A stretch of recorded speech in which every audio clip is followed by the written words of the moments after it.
我去！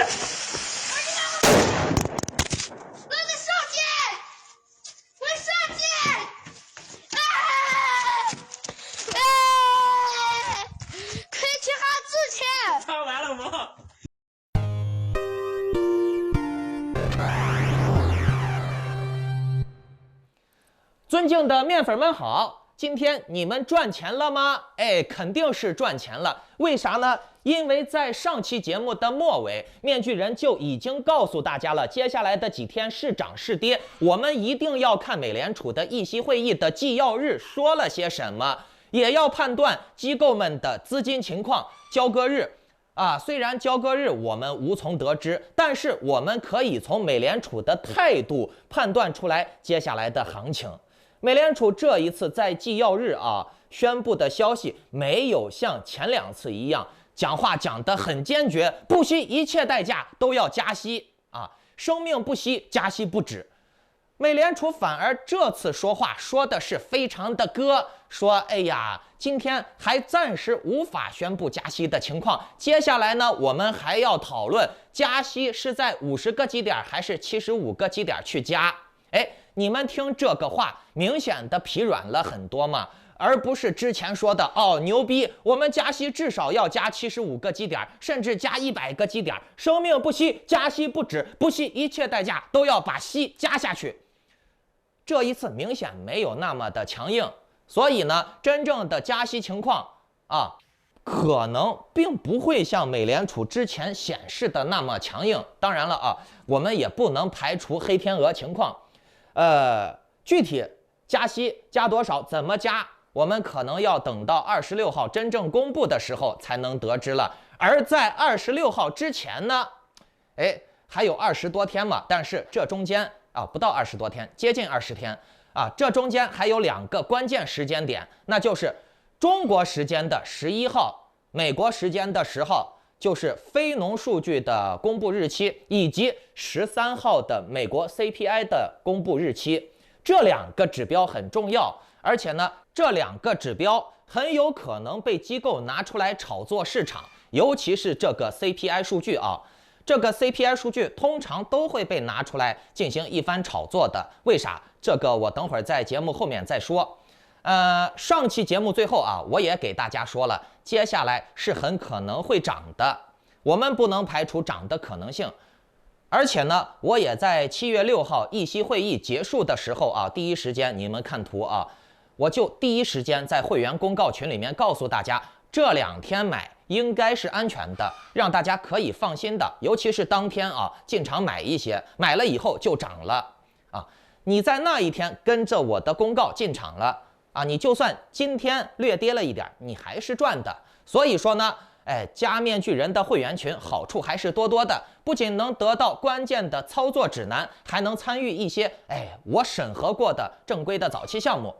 毕竟面具人我不经常推项目我跟那些什么靠推项目吃饭的博主不一样，你看我半年1年能推几个项目。那加面具人的会员的方式我会在节目末尾公布的。今天面具人会在节目里面给大家分享一些数据我们可以通过这些数据进行判断，我们接下来究竟该怎么操作。 OK， 节目开始之前呢，请检查一下你们是否打开了屏幕下方的点赞、订阅、小铃铛，否则呢，错过了面具人的财经讯息、政治风险预警，而导致你没赚到钱，或者是被割韭菜了，那可不能怪我以后呢，我会在每期节目中间随机说一个数字，当然有可能我会忘了说这个数字，那就是没有数字你们听到了这个数字以后，在留言区回复，包括你的狐狸钱包地址，我会从答对的人当中随机抽1名，直接给你转账讲钱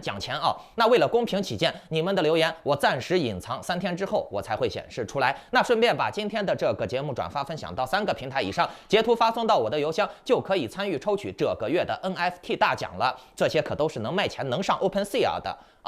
好，来讲正题先来说一个新闻 ，Coinbase 的比特币溢价似乎正在恢复，该指标的复苏是市场购买力的回升以及鲸鱼用户积累的直接标志。随着市场上购买量的增加，交易员和投资者们正在推高溢价。其实不单单是 Coinbase 就那个美国做空比特币的 ETF， 目前也是大火特火。大家记住了，机构们在这个市场上面是怎么赚钱的？靠的就是反向杀人。人们都做多了，机构们就砸盘；人们都看空了，机构们就拉盘啊，反向抱你，就是这个道理，这样他才能赚到钱。所以呢，这个数据指标也增加了我们看多的可能性。无论是你看那个 Coinbase 的溢价增高，还是说比特币 ETF 看空的人变多啊，这两个指标都指着，有可能真的会变多。最重要的是，我们还要看美联储的态度。现在美联储的态度没有那么的刚了，而市场上的消息面也在配合释放利好，又放出了马上就要否极泰来了，年底加息的幅度可能不会那么大了，甚至不加息，或者是小幅的加息。那么小幅的加息相较于大幅的加息，当然是利好了呀，因为加息不加那么多了嘛。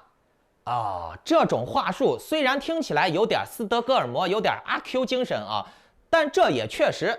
这个话我竟然无法反驳。就好比说我本来要砍掉你的双手，结果呢，我只砍掉了你一只手，然后我告诉你，我大发慈悲，你才能保住一只手，本来你2只手都没有的。